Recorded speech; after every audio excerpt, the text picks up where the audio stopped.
Assalamualaikum warahmatullahi wabarakatuh. Perkenalkan, nama saya Fatmawati dari Prodi Ilmu Lingkungan Fakultas Pertanian. Kali ini saya akan menjelaskan materi Bahasa Indonesia dari pertemuan pertama sampai dengan pertemuan terakhir. Hakikat Bahasa Indonesia. Bahasa Indonesia adalah bahasa resmi nasional yang digunakan di seluruh wilayah Negara Kesatuan Republik Indonesia. Undang-Undang RI Nomor 24 Tahun 2009, Pasal 1 Ayat 2. Bahasa Indonesia adalah salah satu dari banyak varietas bahasa Melayu. Bahasa Indonesia diresmikan sebagai bahasa nasional setelah Proklamasi Kemerdekaan Indonesia 18 Agustus 1945. Bahasa Indonesia berfungsi sebagai bahasa komunikasi kedua, lingua franca, bahasa pergaulan, bagi sebagian warga negara Indonesia karena sebagian besar warga Indonesia menggunakan salah satu dari 748 bahasa daerah yang ada di Indonesia sebagai bahasa ibu. Adapun kedudukan dan fungsi bahasa Indonesia yaitu yang pertama sebagai lambang kebanggaan kebangsaan, lambang identitas nasional, alat penghubung antar warga, antar daerah, dan antar budaya. Alat pengembangan kebudayaan, ilmu pengetahuan, dan teknologi. Kedudukan bahasa Indonesia sebagai negara memiliki fungsi diantaranya bahasa resmi kenegaraan, bahasa pengantar dalam pendidikan, alat penghubung pada tingkat nasional, dan alat pengembangan kebudayaan, pengetahuan, dan ilmu teknologi. Sebelum Indonesia merdeka pada abad ke-7 Masehi, 601 Masehi hingga 700 Masehi, bahasa Melayu kuno dipakai sebagai bahasa kenegaraan Kerajaan Sriwijaya. Pada 901 berdasarkan rancangan C.H. van Ophuijsen, ahli bahasa berkebangsaan Belanda, dengan bantuan Engku Nawawi, gelar Sultan Makmur, dan Muhammad Taib Sultan Ibrahim, telah dilakukan penyempurnaan ejaan dalam berbagai nama dan bentuk yang tertuang dalam Peraturan Ejaan Bahasa Melayu atau Ejaan Van Ophuijsen dengan huruf Latin. Ciri ejaan C.H. van Ophuijsen: 1. Penggunaan huruf J dibaca Y, 2. Penggunaan huruf OE dibaca U, dan 3. Penggunaan tanda diakritik meliputi tanda koma, ain, dan trema. Pada 28 Oktober 1928, Kongres Pemuda II Jakarta Pemuda berikrar dalam Sumpah Pemuda. Pertama, kami putra dan putri Indonesia mengaku bertumpah darah yang satu tanah air Indonesia. Yang kedua, kami putra dan putri Indonesia mengaku berbangsa yang satu, bangsa Indonesia. Yang ketiga, kami putra dan putri Indonesia menjunjung bahasa persatuan bahasa Indonesia. Yang keempat, pada tahun 1938, Kongres Bahasa Indonesia yang pertama di Solo disarankan agar ejaan Indonesia lebih banyak diinternasionalkan. Sesudah Indonesia merdeka, Undang-Undang Dasar Negara Republik Indonesia tahun 1945 pada pasal 36, bahasa negara ialah bahasa Indonesia. Ejaan Republik atau Ejaan Suwandi, 19 Maret 1947 oleh Suwandi, Menteri Pengajaran Pendidikan dan Kebudayaan, dalam surat keputusan tanggal 19 Maret 1947 nomor 264 BHGA. Ciri ejaan Republik yaitu 1. Penggantian huruf OE menjadi U. Yang kedua, bunyi sentak ditulis dengan K. Yang ketiga, ulang boleh ditulis dengan angka. Dan yang kedua, dan tidak dibedakan antara penulisan diri sebagai awalan dan sebagai kata depan. Pada tahun 1957, adanya ejaan pembaharuan oleh Profesor Prijono dan E. Katopo hanya saja tidak diberlakukan secara resmi. Contoh, perubahan DJ diubah menjadi J, TJ diubah menjadi TS, NG diubah menjadi N, NJ diubah menjadi N, SJ diubah menjadi S, vokal AI, AU, dan OI atau yang lazim disebut diftong ditulis berdasarkan pelafalannya, yaitu menjadi I, AU, dan OI. Sikap bahasa yaitu posisi mental atau perasaan terhadap bahasa sendiri atau bahasa orang lain.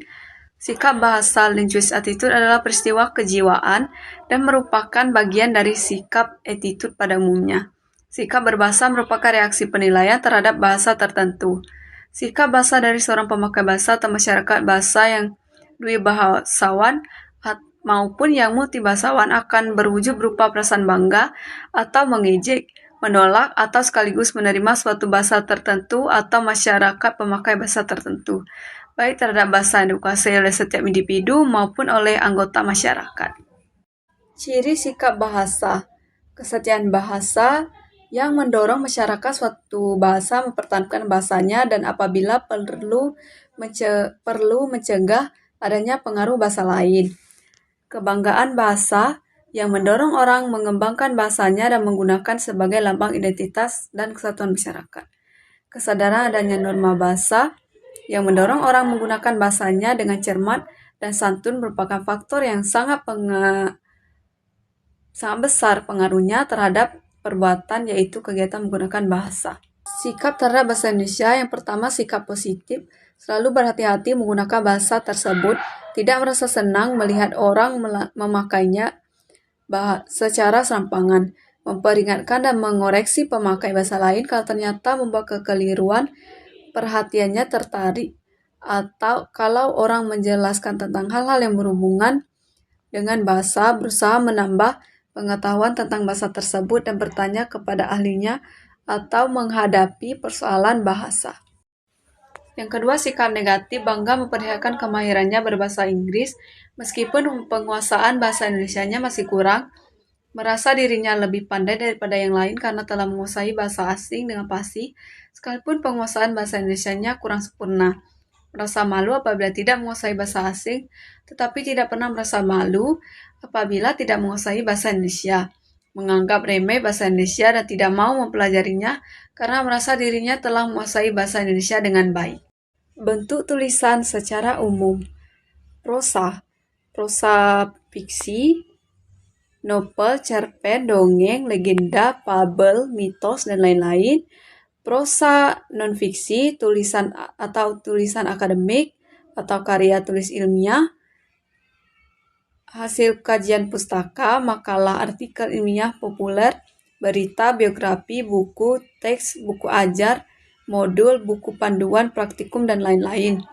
Hasil dari proses penelitian, laporan hasil penelitian D1 sampai dengan D3, skripsi, tesis, disertasi, artikel jurnal, makalah hasil penelitian, buku referensi, monograf. Puisi lama, mantra, pantun, karmina, seloka, gurindam, syair, dan taibun. Puisi baru, balada, himne, ode, epigram, romansa, elegi, dan satire. Yang ketiga, drama, tragedi, komedi, opera, melodrama, farse, tablo, sendratari, dan lain-lain. Tulisan akademik adalah jenis tulisan yang mengaji suatu permasalahan yang dilakukan melalui proses penelitian atau proses kajian pustaka dengan menggunakan bahasa baku dan metode ilmiah atau saintifik yang dapat diterima dan digunakan dalam lingkungan akademik. Menjelajahi dunia pustaka dari berbagai sumber referensi digital. Salah satunya adalah menggunakan Mendeley. Pertama, jenis Mendeley Desktop, diinstal pada desktop Windows atau macOS. File PDF pada Mendeley Desktop berada di lokasi hard disk masing-masing pengguna sehingga bekerja secara offline, membuat sitasi dan daftar pustaka bibliografi. Yang kedua, Mendeley Web. Platform Mendeley berbasis web server. Mendeley Web bisa mengedit profil, mengelola referensi yang telah kita koleksi dan membaginya dengan kolega melalui Mendeley Group. Mengetahui informasi statistik, misalnya popularitas suatu referensi. Mengetahui frekuensi suatu file referensi online diunduh, dibaca orang, di mana lokasinya, dan lain-lain. Yang ketiga, Mendeley Reference Manager. Mendeley Reference Manager MRM yang telah dirilis sejak 2019, kebutuhan koneksi internet sejak login dan fasilitas mirip dengan Mendeley Web.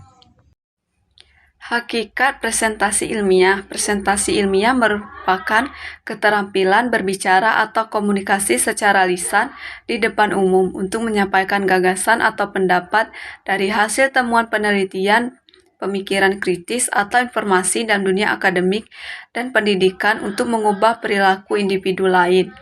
Berdasarkan pengertian di atas, terdapat 3 komponen dasar dari sebuah komunikasi, yakni memberi pesan komunikator, media yang digunakan, dan penerima pesan audiens.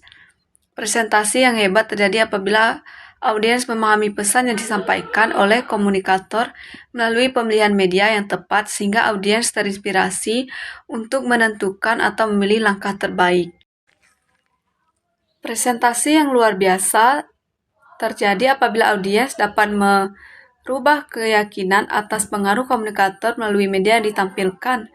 Presentasi yang buruk terjadi apabila komunikator tidak mampu menjelaskan pesan, hanya dimengerti diri sendiri, dan tidak mengoptimalkan media yang dipergunakan, sehingga audiens tidak paham terhadap pesan yang diterimanya.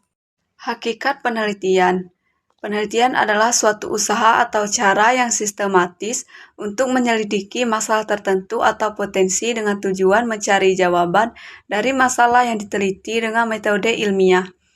Penelitian adalah suatu proses penyelidikan yang ilmiah melalui pengumpulan, pengolahan, analisis, dan penyimpulan data berdasarkan pendekatan, metode, dan teknik tertentu untuk menjawab suatu permasalahan. Metode penelitian yaitu prosedur atau langkah-langkah dan mendapatkan pengetahuan ilmiah atau ilmu dengan cara ilmiah.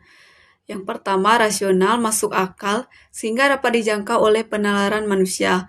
Yang kedua, empiris, dapat diamati oleh indera manusia. Yang ketiga, sistematis, langkah-langkah yang logis. Yang keempat, valid, derajat ketepatan antara data yang sesungguhnya terjadi dengan data dapat dikumpulkan oleh peneliti. Yang kelima, reliable, derajat ketetapan dengan data yang diperoleh bisa dibuktikan fungsinya pada waktu yang berbeda.